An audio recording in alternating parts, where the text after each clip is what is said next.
လုံးဝမင်္ဂလာပါကျွန်တော်ကရှုံးမှာကိုဝေရန်ဖြစ်ပါတယ်ဗျမိတ်ဆွေတို့လက်ထဲမှာ300ကျော်ရှိအောင်ဖြင့်အိမ်စီးအနက်တောက်လျှောက်မိန်းကလေးစီးလို့လည်းတင့်တော်တယ်ယောက်ျားလေးစီးလို့လည်းတင့်တော်တယ်ရန်ကုန်လိုင်စင်မော်ရယ်မြင့်ကားကောင်းလေးတစ်စီးကိုကျွန်တော်လိုက်လက်မိတ်ဆက်ပြသပေးမှာဖြစ်ပါတယ်နော်ကျွန်တော်နဲ့အတူတွားရောက်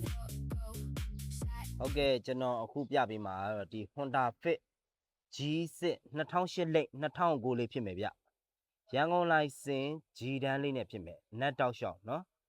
ကာလာလေးကတော့ black လေးဖြစ်သွားမယ်ဗျကျွန်တော်တို့မှန်မင်း5ချက်ဘတ်မှန်မီးကြောက်လေးဖြစ်မယ်နော်ကျွန်တော်တို့တာယာဆိုရင်လည်းအသစ်နီးပါးဖြစ်အောင်မယ်ဗျအလွိုင်းမီးလေးလုံးကိုလည်းကျွန်တော်တို့ပြောင်းလဲတက်ဆင်ပေးထားပါတယ်နော်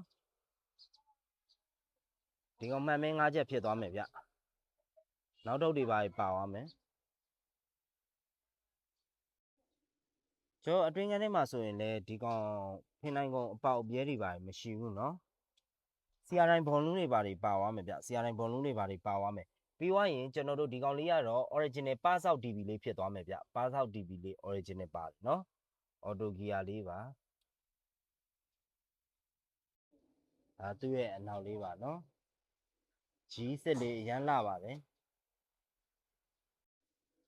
ဟုတ်ကဲ့ဒီကောင်လေးကတော့ main ကလေး CC ယောက်ျားလေး CC တင့်တော်တယ်လုံးလုံးထဲထဲလေးနဲ့လုံးလုံးလေးနဲ့ထဲထဲလေးနဲ့အရန်လှပါတယ်เนาะ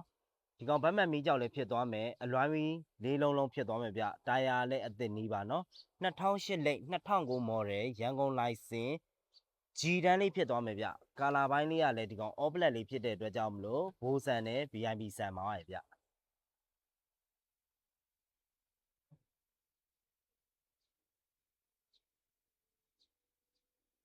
ရန်ကုန်လိုင်စင်လေးနဲ့နံပါတ်တန်းမြင့်မြင့်လေးစီးသွားရမယ်เนาะဒီကားလေးကိုကျွန်တော်တို့လက်ထဲမှာ300ကျော်ရှိအောင်ဖြင့်ဝယ်ယူရရှိနိုင်ပါပြီเนาะအခုကျွန်တော်ပြသလိုက်တဲ့ Honda Fit G6 လေးကိုစိတ်ဝင်စားလို့လာရောက်ကြည့်ရှုခြင်းနဲ့ဆိုရင်ကျွန်တော်အမှတ်တောင်းမှုမြင်းဆောင်105မင်းရဲကျော်စွာလမ်းမကြီးခွန်ရှင်းလမ်းဆောင်အနီ38ရပ်ကွက်ဘက်အချမ်းမှာရှိပါတယ်ဗျအခုကျွန်တော်ပြသလိုက်တဲ့အရန်လက်ပါတဲ့လူကချစ်တဲ့ Honda Fit G6 လေးကိုလက်ထဲမှာ300ကျော်ရှိအောင်ဖြင့်တစ်နှစ်2နှစ်3နှစ်ထိကိုတက်တာတော့အသုံးလုံးဖြင့်အရေးကြဝယ်ယူရရှိနိုင်ပါတယ်ခင်ဗျနောက်ဗီဒီယိုတွေမှာဘယ်လိုကားမျိုးလေးနဲ့တင်ဆက်ရောင်းချပြသပေးမလဲဆိုတာကိုကျွန်တော်နဲ့အတူတူနောက်ဗီဒီယိုမှာပြန်လည်ဆုံတွေ့ကြပါစို့